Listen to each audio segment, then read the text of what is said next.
Mesdames, Messieurs les représentants du corps diplomatique accrédité en Haïti, Messieurs des hauts états-majors des forces armées d'Haïti et de la police nationale, Mesdames, Messieurs les membres de la commission, distingués invités, haïtiens, haïtiennes. On est heureux aujourd'hui de vous accueillir à la cérémonie d'investiture des membres de la commission de mise en œuvre de la réforme pénale. Il est dit, et nous citons, c'est la justice qui élève une nation. Mais on sait aussi que la goutte d'eau creuse le roc, ce n'est ni un seul jour, ni une seule année. Ainsi, avons-nous l'honneur de vous donner lecture de l'ampliation nommant les membres de la commission. Liberté, égalité, fraternité, République d'Haïti. Arrêté instituant la commission de mise en œuvre de la réforme pénale.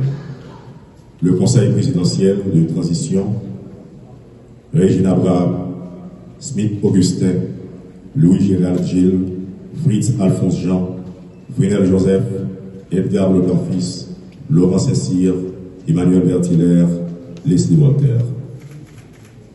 Vu la Constitution de la République, vu le décret du 11 mars 2020 portant Code pénal, vu le décret du 11 mars 2020 portant Code de procédure pénale, vu le décret du 22 juin 2022 reportant la date d'entrée en vigueur du décret du 11 mars 2020 portant Code pénal, vu le décret du 22 juin 2022 reportant la date d'entrée en vigueur du décret du 11 mars 2020 portant Code de procédure pénale, vu le décret du 10 avril 2024 portant création du Conseil présidentiel de transition, vu le décret du 23 mai 2024 déterminant l'organisation et le mode de fonctionnement du Conseil présidentiel de transition, vu le décret du 19 juin 2024 reportant la date d'entrée en vigueur du décret du 11 mars 2020 portant Code pénal, vu le décret du 19 juin 2024 reportant la date d'entrée en vigueur du décret du 11 mars 2020 portant Code de procédure pénale. Considérant que certaines dispositions des décrets 11 mars 2020 portant Code pénal et Code de procédure pénale ont suscité des controverses au sein de la population et que les pouvoirs publics n'ont pas encore réalisé les tâches ni mis en œuvre les mesures préalables indispensables à leur entrée en vigueur, considérant cependant que les codes pénals et d'instruction criminelle actuellement en vigueur ne répondent plus aux défis posés par les nouvelles formes de délinquance sévissant dans le pays, qu'il importe de dépénaliser certains comportements qui n'affectent pas l'ordre social et qu'il s'avère nécessaire d'harmoniser la législation pénale haïtienne avec les traités, les conventions et les accords internationaux ratifiés par la République d'Haïti, considérant en conséquence qu'il est nécessaire de rendre effective la réforme pénale à travers la mise en application des décrets du 11 mars 2020 portant Code pénal et Code de procédure pénale, considérant que le nouveau Code pénal, en son article 1033 et le Code de procédure pénale, en son article 1363, prévoit l'institution et la mise en œuvre d'une commission de mise en œuvre de la réforme pénale, considérant qu'il est urgent de prendre toute mesure facilitant la mise en œuvre de cette réforme compte tenu du retard enregistré et eu égard au nouveau délai prévu pour l'entrée en vigueur de ces codes par les décrets du 19 juillet 2024 subvisés. Considérant qu'à cet effet, il est nécessaire d'instituer la commission de mise en œuvre de la réforme pénale sur le rapport du ministre de la Justice et de la Sécurité publique et après délibération en Conseil des ministres, arrête. Article 1. Il est constitué une commission de mise en œuvre de la réforme pénale. Article 2. La commission a pour mandat notamment d'évaluer les décrets du 11 mars 2020 portant code pénal et code de procédure pénale et faire toute recommandation et proposition nécessaires en ce qui concerne la meilleure stratégie à adopter pour leur mise en application effective. Article 3. Les recommandations et propositions de la Commission sont adressées au ministre chargé de la Justice pour les suites utiles. Article 4. La Commission est composée de techniciens et d'experts ayant une grande compétence en matière de rédaction législative et réglementaire. Article 5. La Commission est composée des personnalités suivantes. Monsieur Pierre-Richard Casimir, président. Monsieur René Magloire, membre. Monsieur Jean-Joseph Exudé, membre. Monsieur Edex Jean-Charles, membre. Monsieur Patrick Pierre-Louis, membre. Révérend Père Kenel Sénatus, membre. Magistrat Wando Sévillier, membre. Madame Yudeline Chérizard, membre. Monsieur Robert Après-Joseph, membre. Article 6. La durée du mandat de la Commission est de 10 mois. Article 7. Une fois installée, la Commission définit en toute autonomie son mode de fonctionnement, sa méthodologie et son plan de travail. Article 8. Chaque mois, à partir de la date de son installation, la Commission est tenue d'informer le ministre de la Justice par un rapport détaillé de l'état d'avancement de la réalisation des tâches préalables indispensables à l'entrée du nouveau code pénal et du code de procédure pénale. Ce rapport est transmis sans délai au Premier ministre et au Conseil présidentiel de transition. Article 9. Les organismes de l'État fournissent à la Commission toute la collaboration nécessaire. Article 10. L'État met à la disposition de la Commission tous les moyens nécessaires à l'accomplissement de son mandat. Article 11. Une ampliation du présent arrêté sera remise à chacun des intéressés. Article 12. Le présent arrêté sera publié et exécuté à la diligence des ministres de la Justice et de la Sécurité publique et de l'Économie et des Finances, chacun en ce qui le concerne. Donné au Palais national à Port-au-Prince le 17 juillet 2024 en 221e de l'indépendance, signé par le Conseil présidentiel de transition. Pour le Conseil présidentiel, le conseiller président Edgar Legarfus.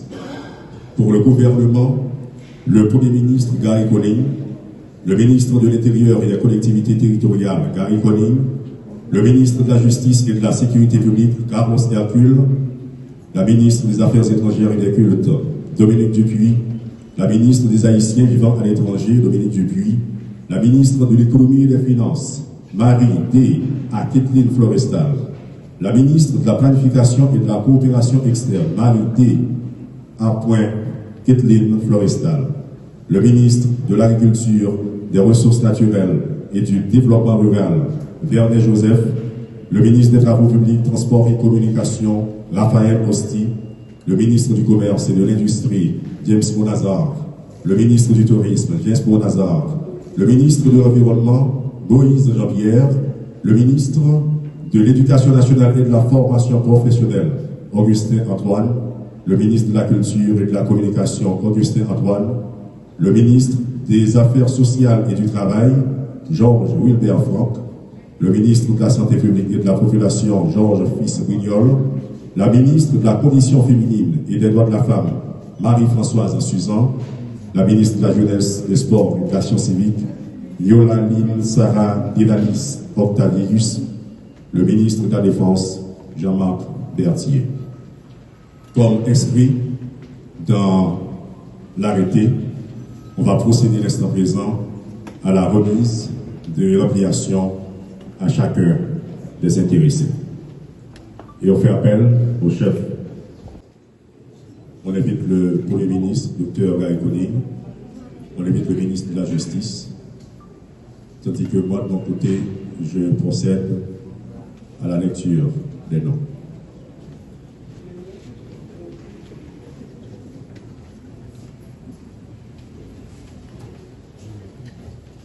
Comme annoncé dans l'article 5, la commission est composée des personnalités suivantes que nous appelons. D'abord, Monsieur Pierre Richard Casimir, président.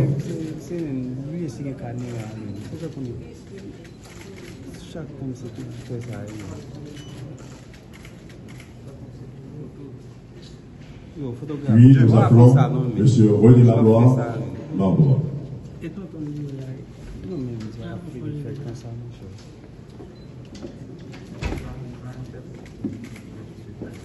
Nous appelons Monsieur Edex Jean-Charles, membre.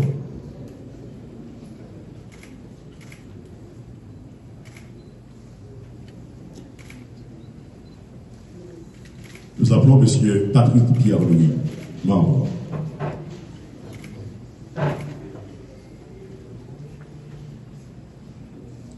Révérend Père Kédel Sénatus, membre.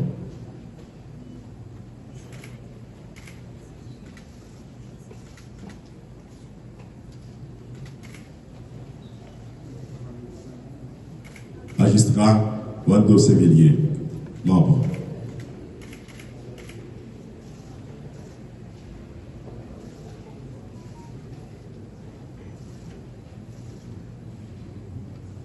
Madame Yudline Chérizard, membre.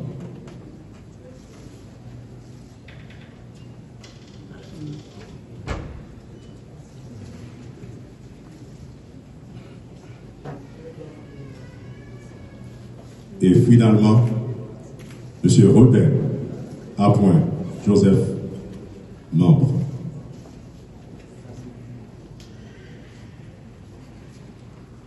Nous appelons, pour finir, Monsieur Jean-Joseph Exhumé, membre. Et pour finir, effectivement,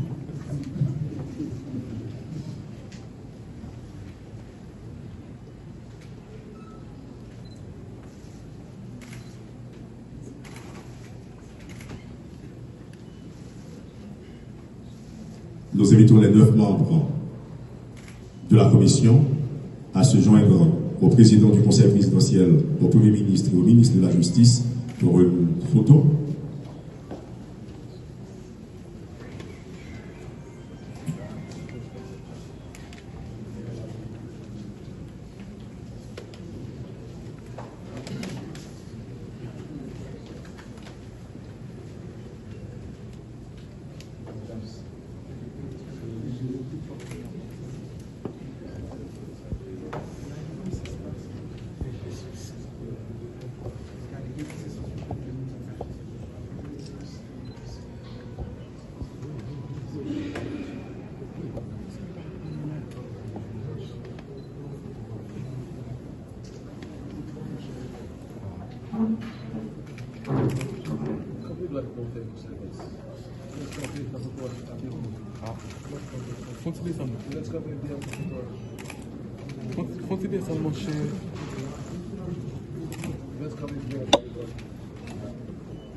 Nous invitons le président du conseil présidentiel, le premier ministre et les membres de la commission à se rasseoir.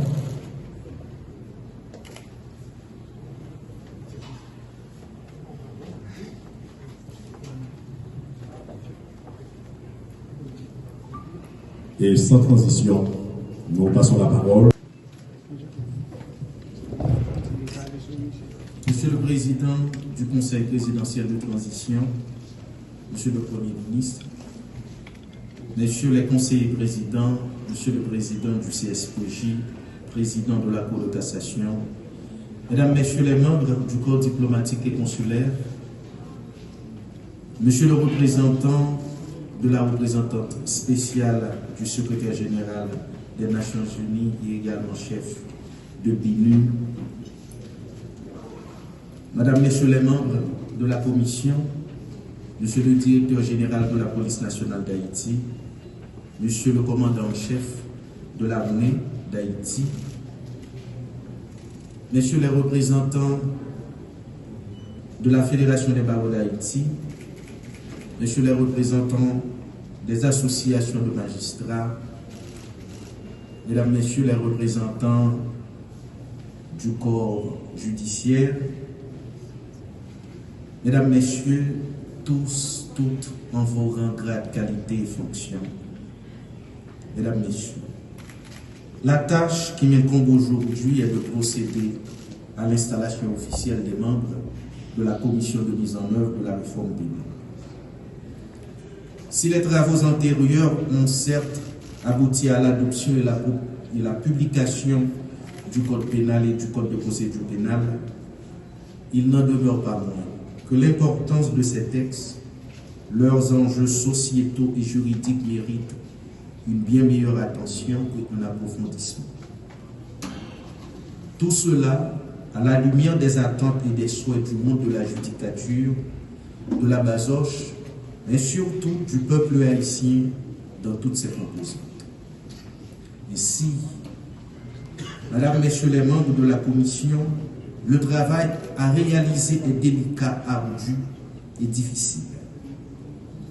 Il s'agit de tenir compte tout à la fois des pesanteurs sociologiques haïtiennes, de la nécessaire évolution des mentalités, de la modernisation de nos codes et de la production de textes normatifs en phase avec notre environnement national, régional et international.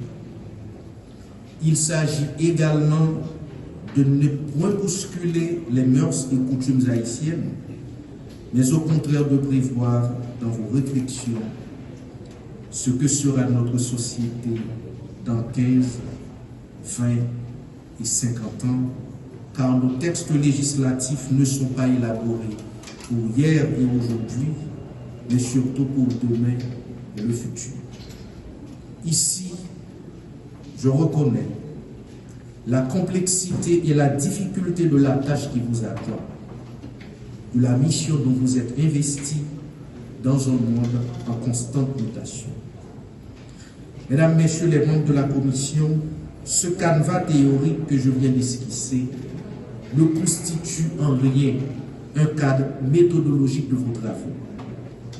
Vos longues expériences dans le domaine du droit et de la justice, l'expertise que vous avez acquise dans vos pratiques quotidiennes dans nos cours et tribunaux, les inexactitudes et les manquements que vous avez su relever dans nos codes et dans nos codes pénals et codes d'instruction criminelle, l'actualisation nécessaire des dispositions dont la plupart sont vieillies et jaunies avec le temps, témoigne, s'il en était besoin, de l'importance que l'exécutif accorde à vos réflexions et à vos travaux. Vous saurez, je n'en doute une seconde, concilier les contraires pour produire une œuvre équilibrée de qualité, appelée à régir et à réprimer les infractions à l'ordre social et à la vie commune qui sont les garants d'une société de droit, de justice et de liberté. Il ne me reste qu'à vous souhaiter du succès dans vos travaux, avec à l'esprit la limite de temps qui vous est impartie, dont je demeure convaincu, vous en ferez bon usage. Bonne chance, Madame, Messieurs les membres de la Commission. Tout l'exécutif vous accompagne dans cette œuvre nécessaire et essentielle à l'état de droit démocratique haïtien, dirait le feu bâtonnier Montfleury d'Orval. Je vous en remercie. Jean Casimir.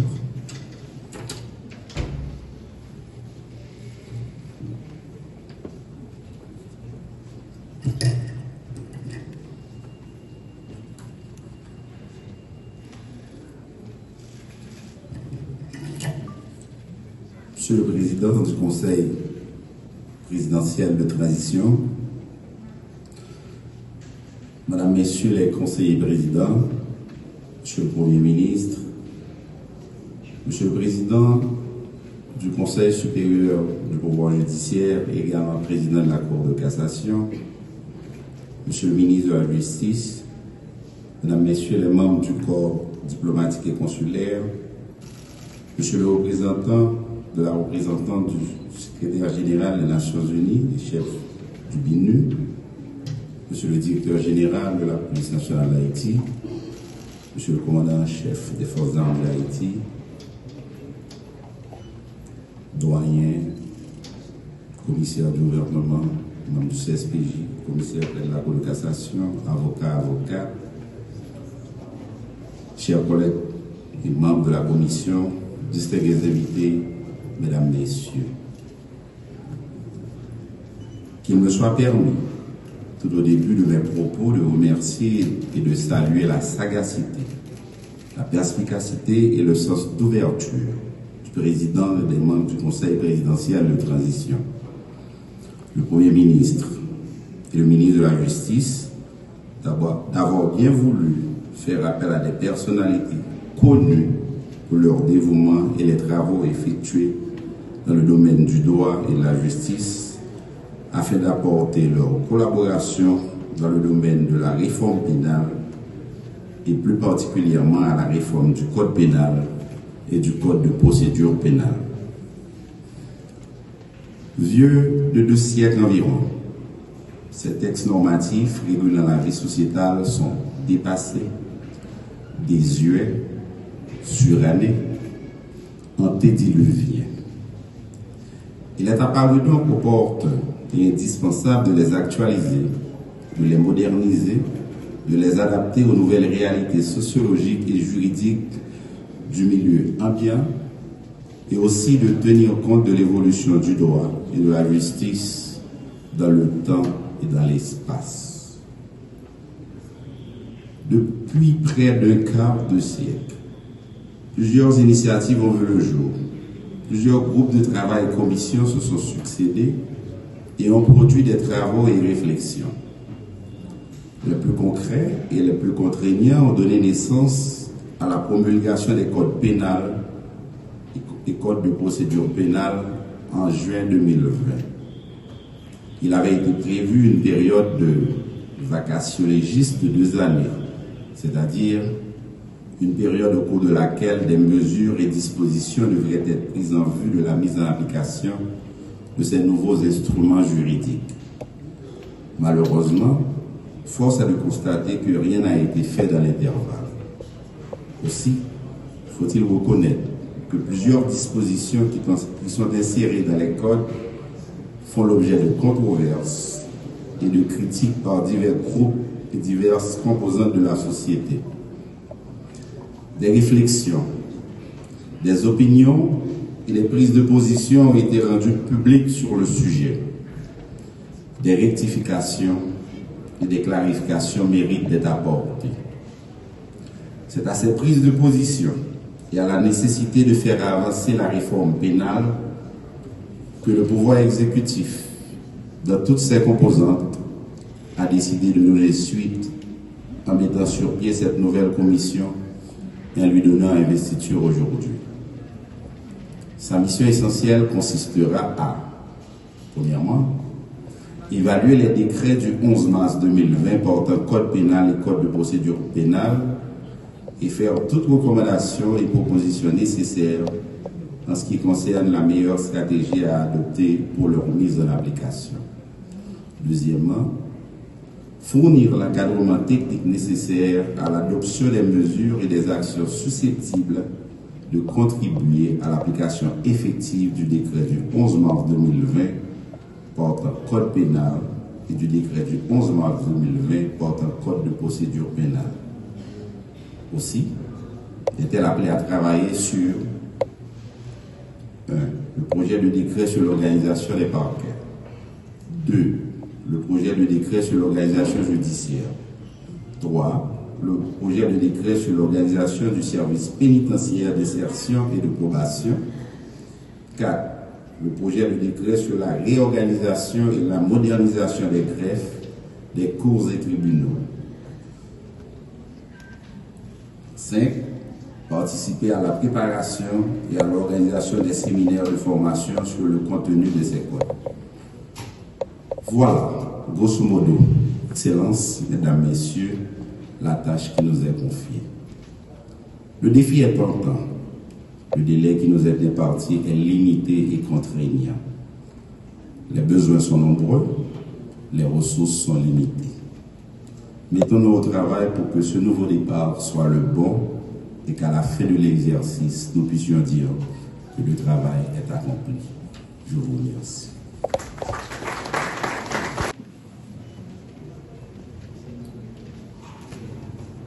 Messieurs les conseillers présidents du Conseil présidentiel de transition, Monsieur le Premier ministre, Monsieur le Président de la Cour de cassation, Monsieur le juge, Monsieur le ministre de la Justice, Mesdames, Messieurs les ministres, Messieurs les ambassadeurs, membres des missions diplomatiques accréditées en Haïti, Monsieur le représentant de la représentante spéciale du secrétaire général des Nations Unies, Messieurs les hauts dignitaires du système judiciaire haïtien, Monsieur le commandant en chef AI des Forces armées d'Haïti, Monsieur le directeur général de la police nationale d'Haïti, Mesdames, Messieurs les membres de la commission de mise en œuvre de la réforme pénale, distingués invités, Mesdames, Messieurs, je suis heureux de procéder ce matin à l'investiture et à la remise d'ampliation aux membres de la commission chargée de la mise en œuvre de la réforme pénale. L'initiative de revisiter le code pénal haïtien d'inspiration napoléonienne a toujours été saluée par tous les secteurs de la vie nationale. Vieux de 189 ans, car promulgué le 11 août 1835, le code pénal devait être revisité depuis fort longtemps.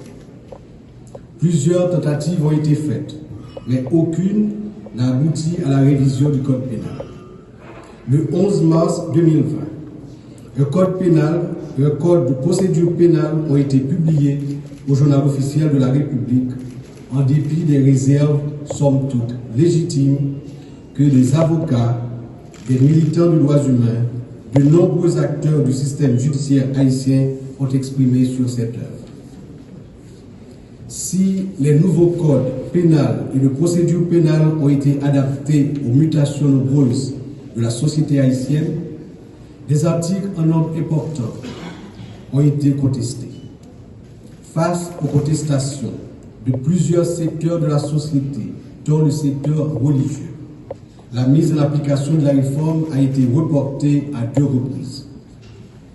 Pour mettre un terme au report en cascade de cette réforme pénale indispensable pour la survie de la nation, le Conseil présidentiel de transition, conjointement avec le gouvernement, a décidé d'instituer cette commission dont la mission consiste à évaluer les 2 codes et à faire les recommandations appropriées pour que la réforme pénale, si nécessaire, soit effective.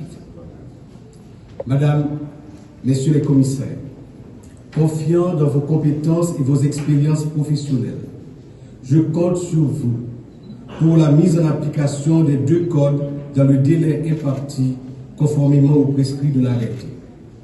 Pour y arriver, les rapports d'étape se révèlent utiles. Le gouvernement mettra à votre disposition tous les moyens nécessaires pour arriver à la réforme de nos 2 codes, tout en faisant taire les contestations qui ont marqué chaque tentative de mise en application. Pour cela, en tant qu'expert, vous allez sans doute reformuler, supprimer ou contextualiser les articles controversés en vue de satisfaire le maximum de secteurs de la vie nationale pour qu'enfin, après 189 ans, le pays puisse disposer d'un code pénal et d'un code de procédure pénale qui tiennent compte des infractions liées à la mondialisation. Madame, Messieurs les commissaires, la tâche à abattre dans ce court délai se révèle un travail intellectuel ardu, long, minutieux. Que la volonté de faire œuvre qui vaille et le patriotisme qui vous habite vous accompagnent et vous animent dans cette noble mission qui vous est confiée. Je vous souhaite du courage et bon travail.